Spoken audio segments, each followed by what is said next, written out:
Hi, I'm Brian Crombie, and we're going to be talking on The Brian Crombie Show. We're going to be talking about politics, arts, business, and social issues on The Brian Crombie Show on Canada One TV.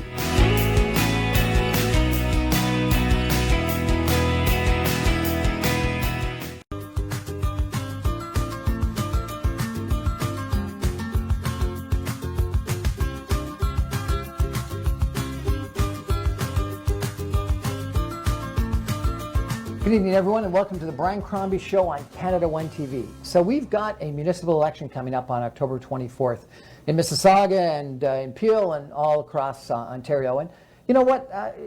Election turnouts are usually bad, and they're even worse for municipal politics. And so one of the things I want to do is to introduce you to a bunch of people, not a bunch, but a few people that are running in this election campaign, because I think they're very deserving of a lot of congratulations because they're putting their name forward, they're spending a lot of time and effort, they're thinking about the policies, they're trying to influence our lives for the better, and frankly, they deserve to be listened to. And hopefully you'll consider voting for some of them, and hopefully you'll go out and vote, if not for them, for somebody, because we just don't have enough people that are participating in our election process. And so that's one of the reasons why I want to introduce you tonight to Brennan Bempong, who is running, I pronounced it wrong. No Brennan Bempong. Bempong, I apologize. Yes, Bempong, no who's worries. running in Ward 10 for City Council in Mississauga. Welcome to the show. Thank you for having me, Mr. Brian. I appreciate it. And it's Bempong. Bempong. Yes, perfect. You got it. Bempong. Perfect. Fantastic. I can spell it, but I can't pronounce it. But Happens thank you. all the time. So tell me a little bit about yourself. You say that you've been involved in the community, Ward 10, for a while. You've been involved in politics for a while.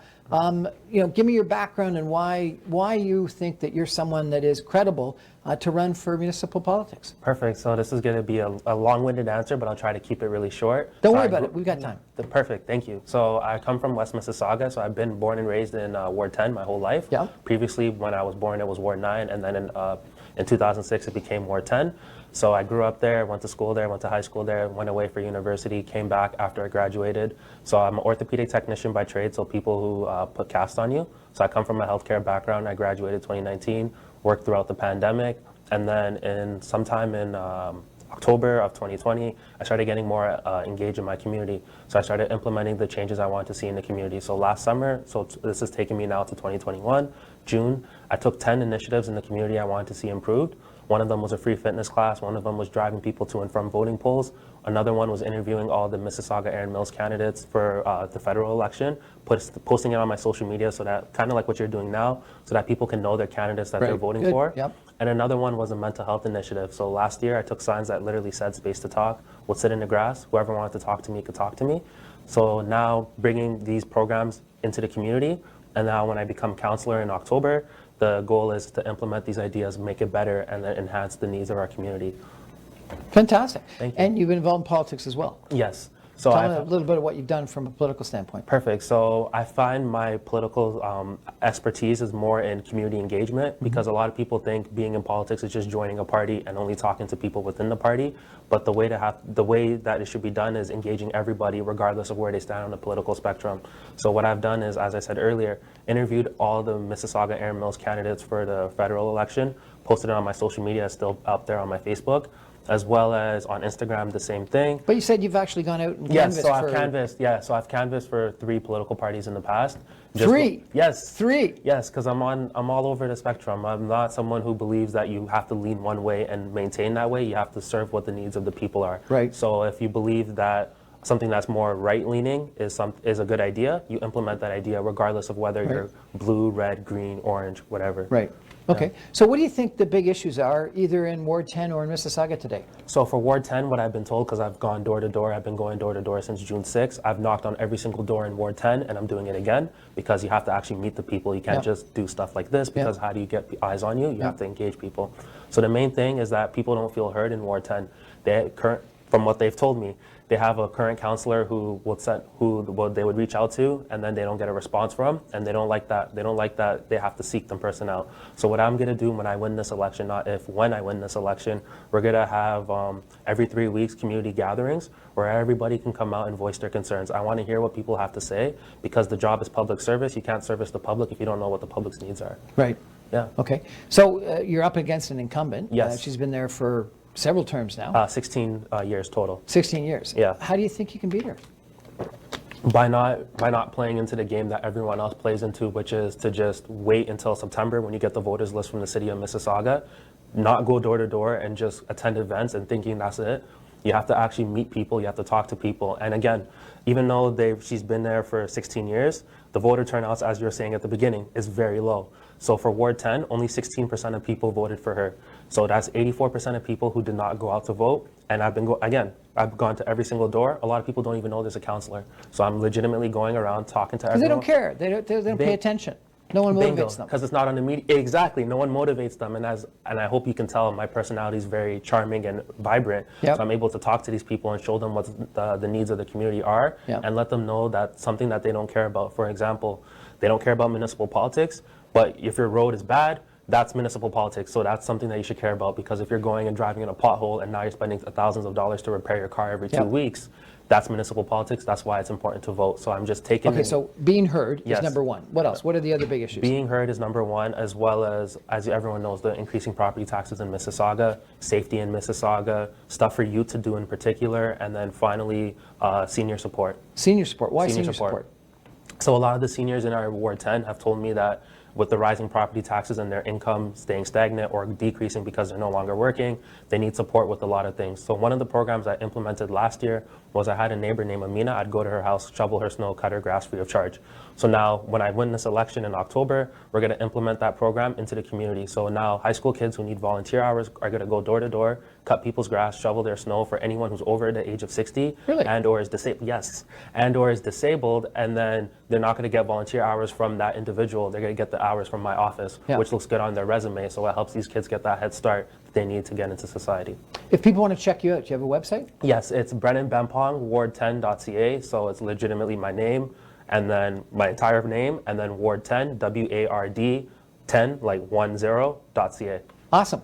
We're going to take a break for some messages and come back more with Brennan Bempong. I'll say it for you, Bempong. Bempong in just 2 minutes. Stay with us, everybody.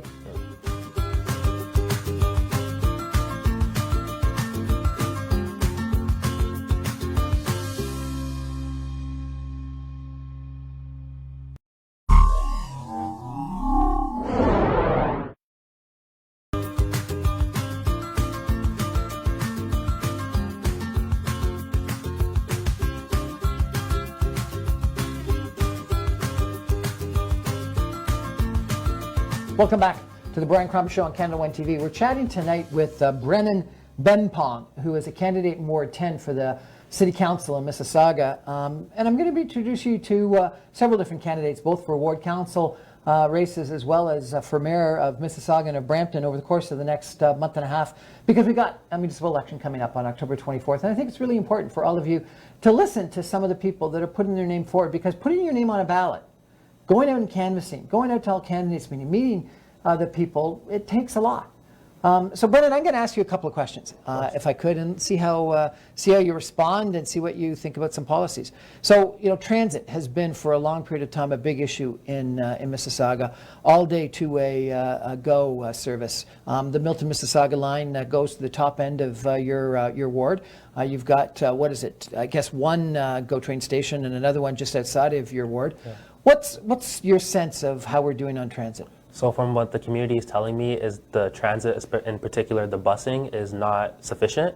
So one of my things that I'll be implementing when I win this election is to have people who take the bus come to these meetings and voice their concerns and help with improving bus routes. So then we can have the people who create the bus routes and the people who are using the buses coming together, having a conversation so that both of their needs are met. It can't just be someone who doesn't take the bus making the bus routes. For example, in where I live, it's near Oscar Peterson.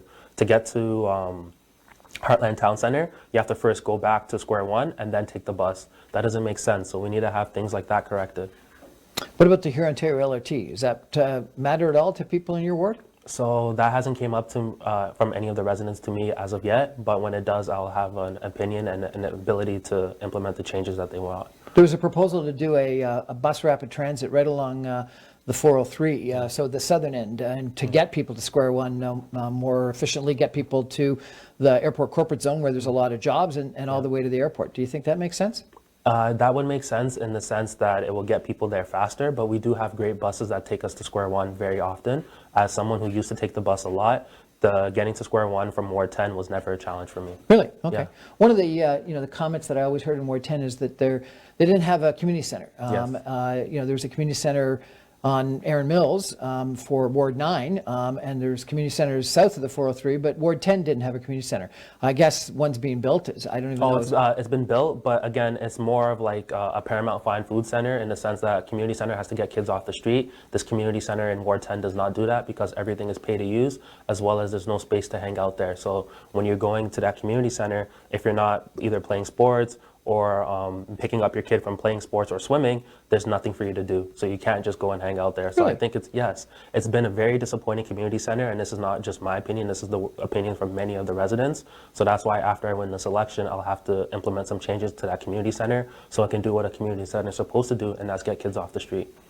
Mississauga Erin Mills, which is, I guess, the southern end of Ward 10 and Ward 9, Mississauga, is it maybe changed their name to Mississauga West or something like that, has one of the highest levels of diverse people in the population Yes. of any riding in all of Canada. I don't know what the statistic is for just Ward 10 by itself, but that riding does. What's that mean to you? It means to me that it needs to have someone who can relate to them at all levels, and I'm not saying that only a person of color can relate to people of color. It has to be someone who's willing to listen to them and hear all sides. Again, as someone who grew up in this area, I was engaged with everybody of all cultures. So I have a lot of Pakistani friends, I have a lot of Indian friends, I have a lot of Sri Lankan friends, I have a lot of Vietnamese friends, I have a lot of Ethiopian, I can go on and on and on.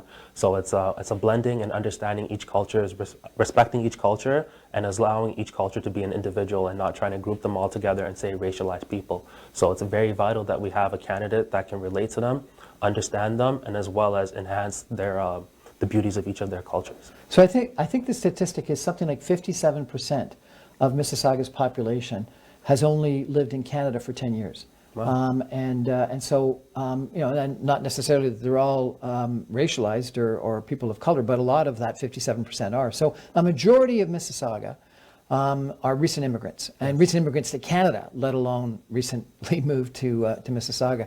And a lot of them are people of color. We've only had one person from a diverse community, one person of color on Mississauga City Council in history. Two? Yeah, the guy by the name of Cliff Giles, but then he had some corruption issues. Oh. So she would be the, yeah. Okay, so two. I apologize. No Thank worries, you for, no worries. for one person now. Yeah, yeah. Is that right? Yes. Yes. Is that right? Should we only have? Oh, I thought you meant was that. No, that's definitely not right. Of course not. That's terrible. It's terrible that so many people are disengaged from the political process. So many people don't care to vote. As you know, in 2018, only 25% of people came out to vote. So that tells you that we have a very small percentage of people who are making decisions for all of us. So that's why with what I'm doing in my campaign to bring it back to that is meeting everybody. So even if they slam the door in my face and say, I don't believe in voting, they still saw me and they're like, this guy came to my house. And that's the important, because we need to have people who are willing to meet everybody, not just a selected group of people. And Mississauga itself is such a diverse city, sorry.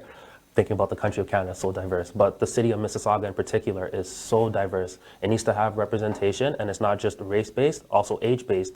As you know, Mississauga Council is one of the older councils. The people of Mississauga, the biggest voting age is 18 to 45. It doesn't make sense that Mississauga doesn't have a councillor, to my knowledge, that is in that bracket. As someone, because I think your 25% is correct, and the problem is of that 25% turnout, the majority are people that look like me and are my age, and don't look like you and are not of your age. Yes. I don't know what the actual statistic is for municipal politics, but in federal politics, people the age of 16 over, 80% of them vote. Yeah. People the age of 30 and under, 20% of them vote, and it averages out to like 40%. So if it averages out to 25%, it's got to be even worse than that. Exactly. And then the same people who are saying nothing changes because nothing changes in society are the ones who would benefit from voting, because then, as you know, politics is a numbers game. You play to the base that's most likely to come out to vote. And I'm doing it in reverse. I'm playing to the base that needs to come out and vote. So that's why it's very vital that these people come out and vote that aren't typically voting, so that we're able to get the changes we all desire. So how do you motivate them? How do you get those people, those young people, those people from minority populations out to vote? How do you actually do that? They have a candidate that looks like them. And that's something I've been told by many residents. They finally have a candidate that they understand can relate to them. As you can see, the way I present myself is a unique way in politics. There's a reason why I let my hair grow out, I let my beard grow out. I'm open with people, letting them know I'm 25 years old, even though a lot of people think that's too young to be in politics. But we're changing the game. That's how you get the people who don't typically vote to come out and vote. By being unique, being authentic, and showing them that people who look like you, speak like you, talk like you, and think like you are able to implement changes in our society. You said property tax was Yes. a big issue. Yes. What would you do about it? So as you know, property tax, the only way to bring that down is to have all of the council in agreement, or 7 out of the 12 councillors. So I can't come here and say, I'm going to bring down property taxes because I need 6 other councillors to agree with me. We don't even know who the other councillors will be on office. But that's why when I win this election, and to avoid that or work around that, I don't want to say anchor, but work around that problem, what I'll be doing is implementing programs to help serve our community. As I said earlier, having high school kids come door to door and shoveling your snow. So now seniors who, instead of having to pay someone to come shovel their snow, they have high school kids who can do it. Stuff like that, so that people are able to have more money in their pocket. So Doug Ford, Premier of Ontario, Yes. recently put in place a policy for Toronto and Ottawa, and strong mayor. has suggested that he might extend it beyond that, creating super mayors. And the reason why is he says that local councillors end up giving into NIMBYism too much, and we don't therefore build enough housing, and we therefore have an affordability issue. How do you feel about the affordability issue, and how do you feel about the solution of these mayors that have powers that would be equal to effectively half the council? So then the issue with that is that the councillors become essentially assistants to the mayor, and then what's the point of having councillors if the mayor can do whatever they want? So I don't agree with that aspect of it, but I do agree that we need to have affordability because, as you see, Mississauga is the only major city in Canada whose population decreased from the 2016 census to now. So we're seeing a lot of people are moving away, and we can't have all the homeowners and all the people who are being paying the property taxes being people who are in 10 to 15 years are no longer going to be in the workforce. So there's an issue there that has to be addressed, as well as, so it's like a double-edged sword. And I feel like the Premier's solution is not a solution that's actually going to bring about a solution. It's more of just I did something to say I did something. And that we have too much of that in politics. Okay, so you got 1 minute, the door is opened, you've knocked on it, and I'm here, and I go, why should I vote for you? What's your response? You should vote for me because I'm a candidate that actually took the time to meet you and engaged you, and I want to hear what your concerns are, as well as, like I said earlier, the job is public service. It's not put me in office and I do what I want. It's put me in office so that I can represent you. I'm here to serve the community. I'm not here to serve my own special interest. As well, as I said earlier, the programs that are meant to serve our community. So the free mental health support, the free driveways for the free snow shoveling for seniors as well as disabled people, the youth being engaged in our community, and finally, every 3 weeks, these community gatherings where you can come out and have that face-to-face dialogue with your elected official. We know that we only see elected officials during election time or at community events. I'm going to be meeting everybody at any time. My office is open. I'll have a 24/7 policy. There's not going to be a days off because you don't have time to be a days off if you're a public representative, and that's what I'll become on October 24th. So vote for? Brennan Bempong. Make sure if you live in Ward 10, which is Churchill Meadows to Lisgar, anywhere from Eglinton Avenue West up till about Lisgar GO Station, and then Winston Churchill to 9th Line, I'm in that catchment. You're going to see me again at your door. You're going to see one of my cards, or you're going to see me and talk to me, or my flyer. Make sure you come out and vote because it's long overdue that Mississauga has a new councillor, especially in Ward 10. Brennan Bempong. Bempong. I'll say for you, Brennan Bempong. As long as you see on the ballot the B's, that's me. Brennan Bempong. Yeah. Thank you so much for joining us. That's our show for tonight. You know, municipal politics is important. And, you know, Brennan's got a big fight ahead of him because not a lot of you turn out for municipal elections, and he is up against an incumbent that's been there for 4 terms, going on her 5th term. And just name awareness. A lot of people will only just, you know, they'll go and they'll just check off the name that they're familiar with. And so give some thought to the policies. You know, obviously an extremely articulate, intelligent young man. We need people like this in politics. And whether he wins this time or not, I predict that Brennan Bempong is someone that you're hearing from in the future because this is one impressive young man. Thanks for joining us. That's the Brian Crombie Show on Canada One TV. Good night, everybody.